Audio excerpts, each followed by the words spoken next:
A generation lasts 32 years. I thought a generation was about 20, 30 years. It lasts 32 years on average, from birth to having the average number of children, 32 years.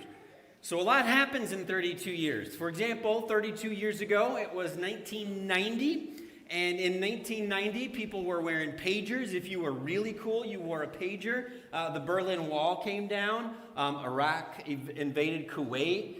There was a lot that happened that was 32 years ago. That was one on average generation ago. Minimum wage was $3.85 32 years ago.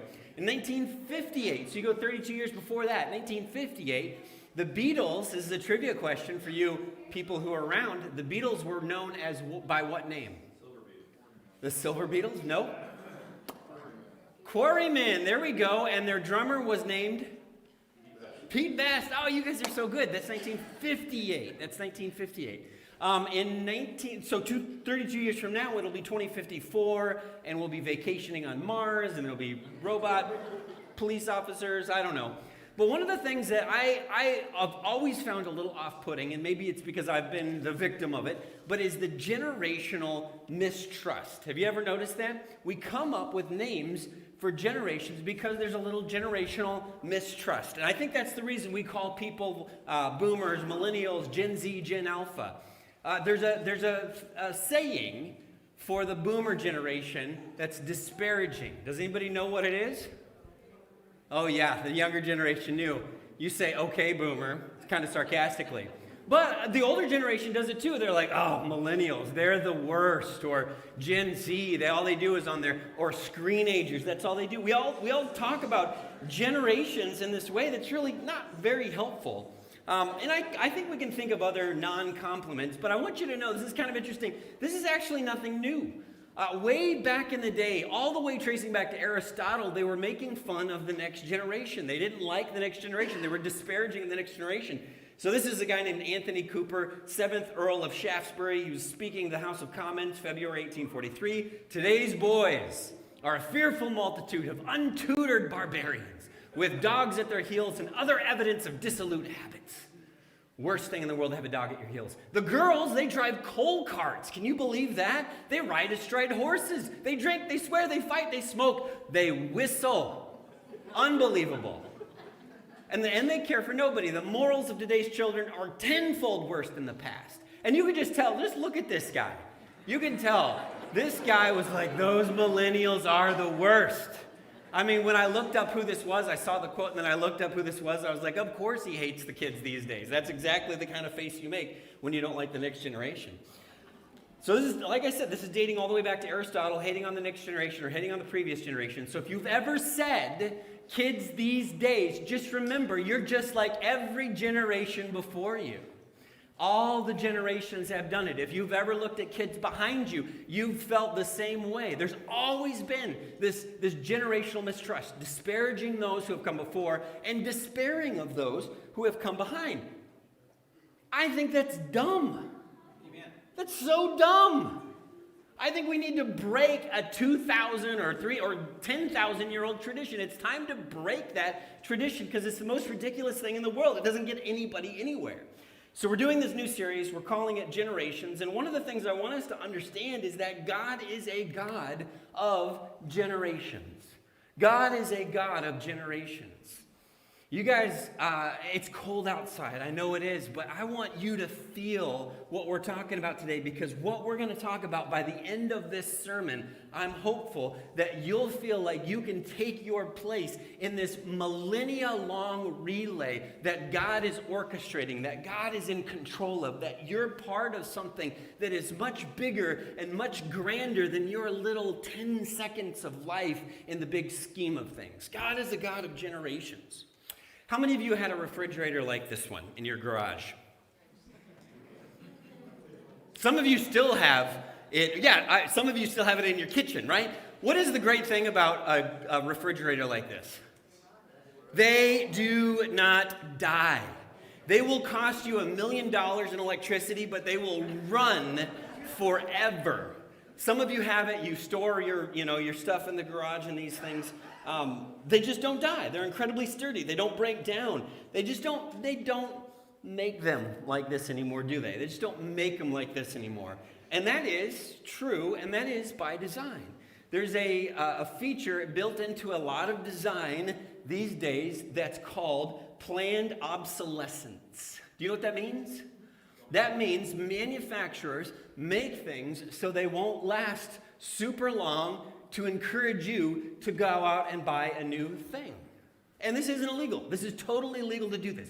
So, for example, you college students, did you know this? Every time you have to buy a new textbook, sometimes the textbook manufacturers will change minor things like just little numbers on the pages, so it forces people to buy a new textbook rather than using the same one that 3 or 4 or 5, 10 years have used. Did you know that? And textbooks are so cheap, right? It's just really easy to get. No, they're crazy. It's planned obsolescence. Now, it's not illegal here in the United States, but they even do this with your phone. Like if you have your phone, they will update your phone with software that they know your old phone can't handle in order to slow it down, in order to encourage you to buy a new phone. Not illegal. Not illegal in the United States. It is illegal in other countries. So, for example, in 2017, the French government took Apple to court and sued them for this problem that they were having, that all the phones would slow down. And the French government won, and Apple was fined $27 million for planned obsolescence. They make $27 million every 3 hours. Every 3 hours. Because it's not illegal, of course. If we're going to buy a new one, that's what they do with design, with cars. They change up the design, so we have to buy a new one. We think in days, we think in weeks, we think in months, we think in years. God thinks in generations. God thinks in generations. I want to show you a couple verses. Genesis 17:7. I will establish my covenant as an everlasting covenant between me and you and your descendants and after you for the generations to come, to be your God and the God of your descendants after you. Exodus chapter 20, verse 6, showing love. This is God's talking about his character. We talked about this last Christmas season. Showing love to 1,000 generations of those who love me and keep my commandments. Or Psalm 33:11, but the plans of the Lord stand firm forever, the purposes of his heart throughout all generations. But it's not just an Old Testament thing. It's not just a Hebrew Bible thing. It's a New Testament thing as well. This promise, Peter said, is for you and your children and all who are afar off.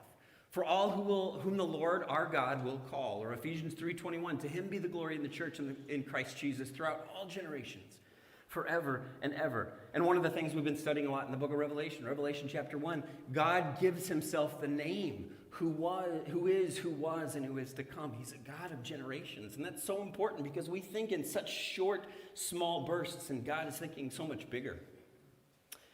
Last week, Steve made the case that God isn't just about Woodbury, and he's not just about Minnesota, he's not just about the U.S., but that he's a global God. And this week, I want to make the case that God isn't just about 2022, but that he's about 1958, and he's about 2054. God is thinking about the church in the future. He's thinking about it now, but he's also thinking about the church in 2054. In fact, this is kind of interesting to think about. In 2054, what will Woodbury look like? Well, Presley. Presley will be 54 years old in 2054. He looks pretty good. He's still got his hat on backward in 2054 because he holds on to the fashion. I'm sure it'll have changed by then. I will actually be 77 in 2054. I look pretty good myself. Steve will be 91 in 2054. I got a picture of him. Actually, this is a true story, 100% true story. Steve will be a very healthy, spry 91-year-old. He's going to outlive all of us. I believe that firmly. I just thought that might be funny. But what is the church? What is our church going to look like in 2054? All those kids that we just sent down the hallway, they're going to be in their late 30s and 40s. They're going to be the ministry leaders. They're going to be the elders. Some of them are maybe going to be serving or working here at church. I mean, those kids are going to grow up, and people that you have not even met yet are going to be working here. People that have not moved here, maybe people that haven't even been born yet, are going to be filling the seats when you start dreaming about what the church will be like in 2054. I mean, there'll be different people, different rear ends in these chairs. Hopefully different chairs, by the way. But it's going to be totally different. But God's not just thinking about us right now or us in the next few weeks or us in the next few months. He's thinking about generations ahead, and he's preparing us and he's preparing Woodbury for generations ahead. Who is going to be being loved and supported and called out and challenged and rebuked? Who's going to be doing all those things in 2054? And God is concerned and thinking about all of that right now, because God is a God of generations. God is a God of generations. Now, if that's true, if God is a God of generations, and it is, then you can participate in the future. It's kind of a cool thought, isn't it? If God is a God of generations, then you can participate in the future. I was reading about this church in Barcelona that is called La Sagrada Familia. I'm sure I'm pronouncing that 100% right. But this church is unbelievably unique. Some people love it, some people hate it, but it's unbelievably unique in the way that it's been designed. But they started working on this church in 1874, and it's not scheduled to be finished until 2026. That's why you see the cranes and everything up there. It's this incredibly intricate, ornate, elaborate structure and design. In fact, the construction of this church has been going on so long that they've had to rebuild portions of it so that they could continue the construction. That's how my wife feels with some of the house projects I have around our house. But it's been going on forever.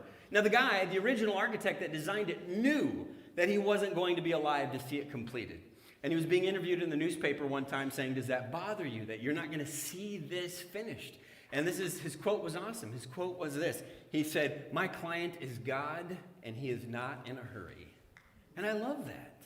I love that idea, to think that we have this opportunity to invest in the church of the future, the church of 2030, the church of 2040, the church of 2050. But some of us get so focused on our little moment and how is this going to affect me, that we neglect to think about what God, the God of generations, is doing in the world. 1 Corinthians 3:10, "By the grace God has given me, I laid a foundation," Paul wrote, "as a wise builder, but someone else is building on it. But each one should build with care." 1 Corinthians 3:5, just a few verses earlier. "What, after all, is Apollos?" He's doing work. "What is Paul?" "They're only servants through whom you came to believe, as the Lord has assigned each his task," our little part, our little role. I've got my little thing. I'm laying a few bricks. I'm screwing in a few light bulbs. I'm driving the crane. I'm whatever. I've got my little thing. I've got my little role to play. But God's thinking about the church now and the church in the future. But we're doing our little part. Working for the God of generations means building something that we won't see complete in our lifetime. It means contributing to something that we won't see complete in our lifetime. I was reading this week about the monarch butterfly. The monarch butterfly makes a 3,000-mile migration from Canada down to Mexico and back every year. So it's a 6,000-mile round trip. And it takes the monarch butterfly about 2 months to make this migration from Canada all the way down to this forest in Mexico where they hang out for the winter. Doesn't sound too bad. And then, of course, another 2 months to get back up. So a 4-month journey in all. But a monarch butterfly lives about 2 to 6 weeks. So the grandparents take off from Canada, but they will never make it to Mexico. And they're starting a journey that their grandchildren are going to have to complete. Isn't that wild to think about? Starting a journey that their grandchildren will have to complete, because it's generations long. And do you understand, for us, 2 to 6 weeks, that doesn't sound very long. That's what God is looking down on us. We are starting journeys, or we are completing tasks, or we are pushing along projects that we won't see finished in our generation.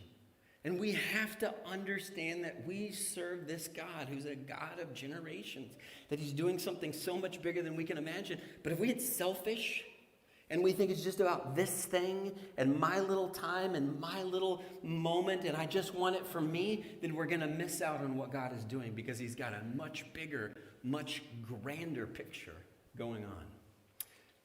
King David gathered materials for a temple that he could not finish building. God said, I don't want you to build it. I want your son to build it. And so he gathered materials for Solomon to build a temple. Abraham was given the promise of a vast family, but he only had 2 boys. It wasn't until his grandson that they finally saw this promise start to take off. But he was given the promise. I mean, God has done this throughout his scripture. When we lived in small town Iowa, the congregation I served at there was a little bit of an older congregation, so there was a lot of hospital visits. That was part of the job, is that you were visiting people in the hospital almost weekly. There was almost somebody who was hospitalized for something all the time. And so I was always up at the hospital visiting somebody, and it was important. It was important to people to know that their thing was cared about and somebody was coming to say hi. One time I go up to the hospital, visit this lady, and knock on the door, no answer, and you gotta be careful, but I peek in the room and she is out. She is fast asleep. And so I wait around in the hallway for about 15, 20 minutes, and I peek in the door again, she's out. I don't wanna wake her up, but I do want credit for having come visited her. So my genius solution was to go into the room, and that whiteboard that's on the wall, I thought, well, I'll just write a nice little note. Hey, praying for you, thinking about you. I was here. We've got your back. And then sign it, Patrick. And then I leave, thinking, oh, she'll wake up and she'll have a nice little note from Patrick. No big deal. I come back to visit her about a week later, and this time she's awake, and I walk into the room, and my note is still on that whiteboard. That's where they keep the nurses' names and, particular medical things, right? You know what I'm talking about, right? You've seen that.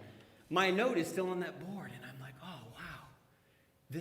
My note meant so much that they didn't erase it. It was so meaningful and thoughtful and earnest that they didn't wipe it off. That's so wonderful. There happened to be a nurse in the room, and she goes, are you Patrick? And I'm like, yeah, that's me. And I'm thinking, she's thinking, you are just such a wonderful young minister. You really care for the people in your congregation. And this is what she said to me. She said, hey, you wrote on the whiteboard in permanent marker.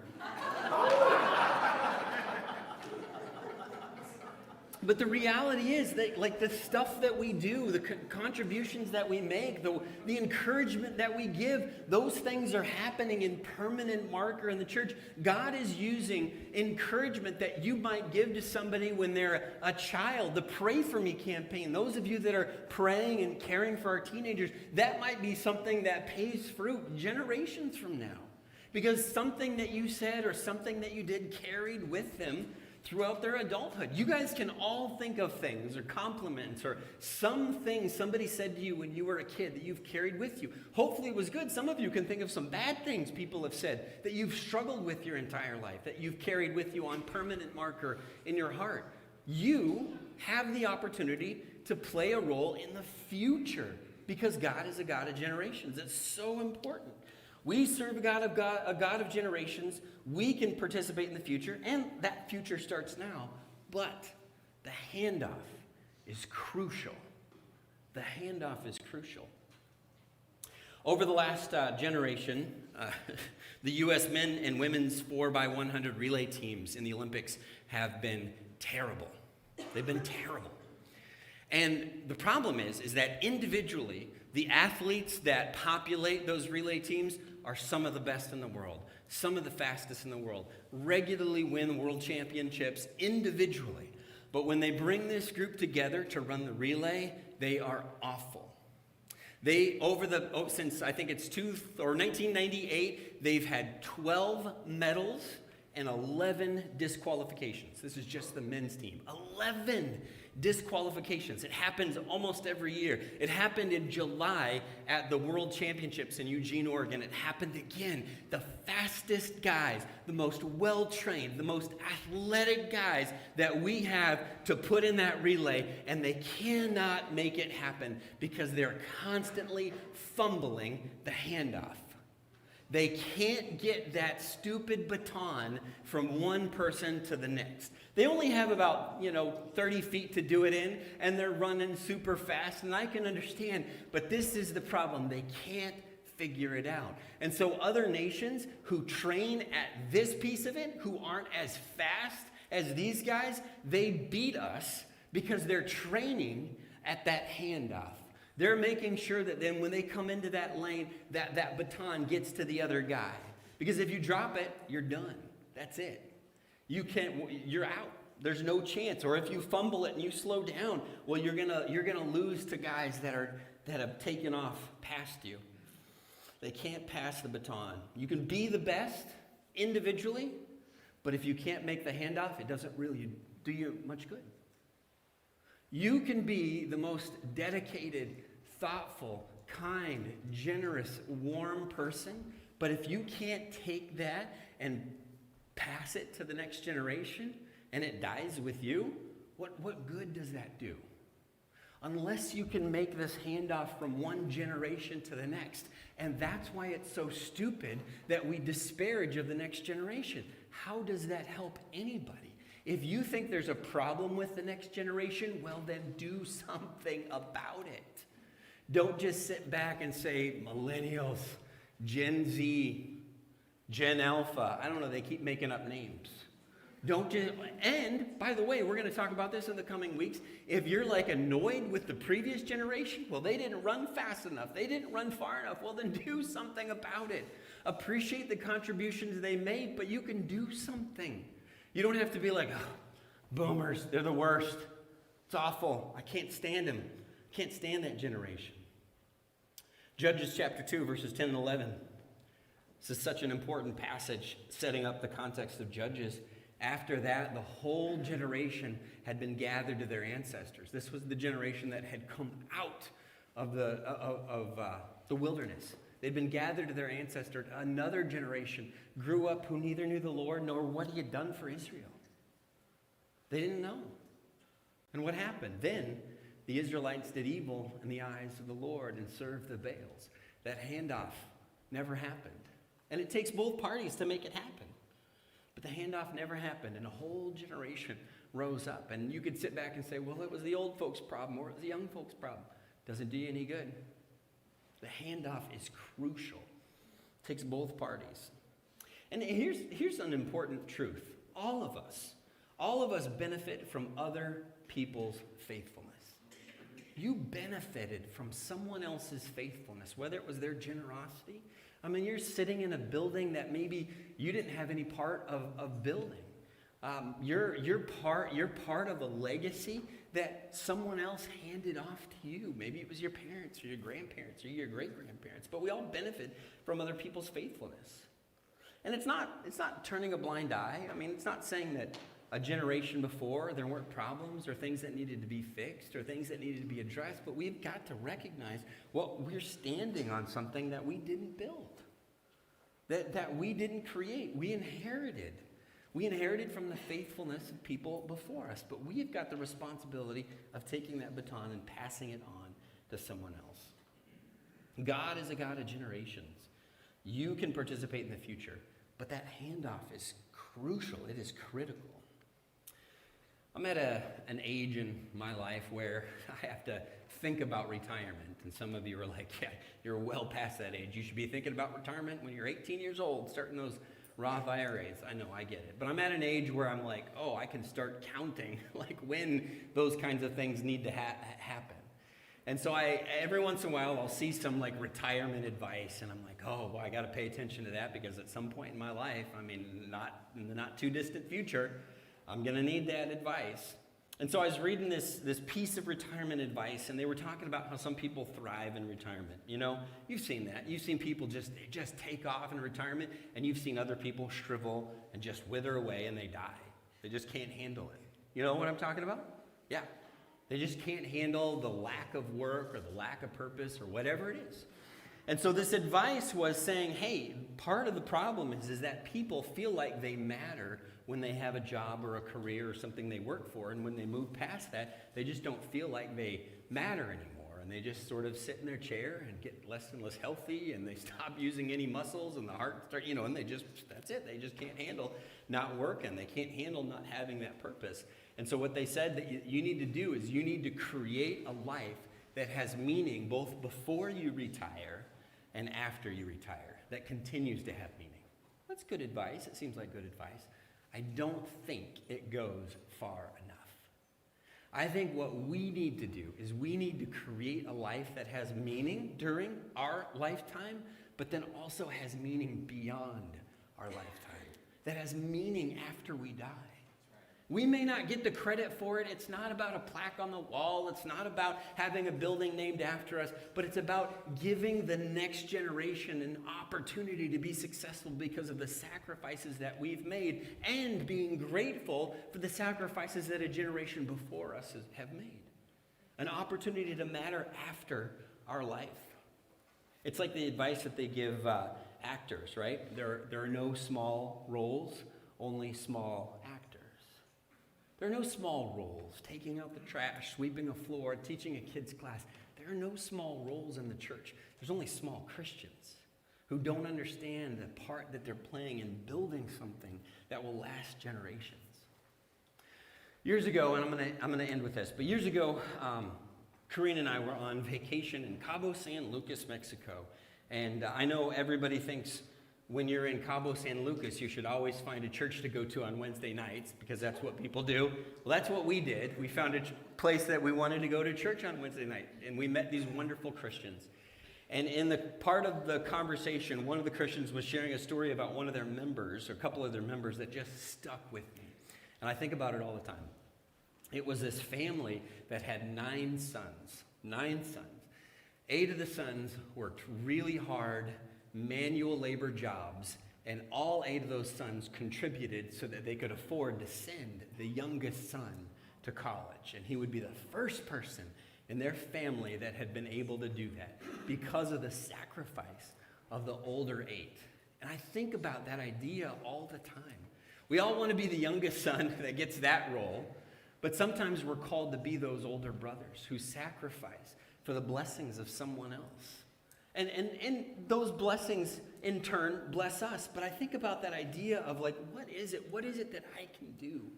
What is it that I can do, even in a small way, to set someone in a future generation up for success? I love that. How can I work hard to make sure that the people coming behind me are successful?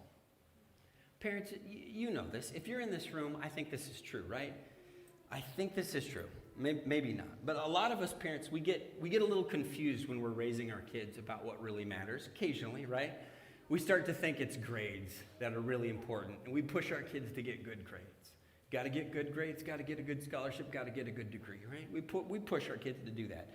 Or we think it's athletics that's really important because, hey, if they do good in athletics, maybe they'll get a good scholarship, maybe they'll get a good degree. Who knows? Maybe they'll be a professional baseball player someday. Who knows, right? So we push our kids to do that.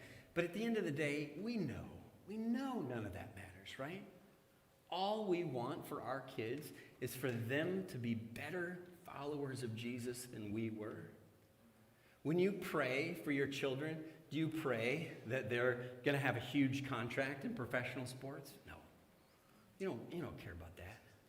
You pray that they're a follower of Jesus, a faithful, dedicated follower of Jesus, and you work toward that, right? And that's what you want. I believe that. I believe that's what most of you want. Well, what can we do to make sure that's true, not just for our kids, but for our grandkids, or not just for our children, but for other people's children? How can we contribute to the future? Because we serve a God who is a God of generations. We're going to sing a song in closing. The song is called Cornerstone, and it's perfect because it's this idea of building. Praise team, you guys can come up on stage. It's this idea of building something, but we do build that together. We play our little role. We play our little part. What can we do? And where have we maybe been selfish? And we need to repent of to make sure that the future of the church looks good and looks bright because of the things we've done, because of the choices we've made. Let's go ahead and stand together, and we're going to sing this song.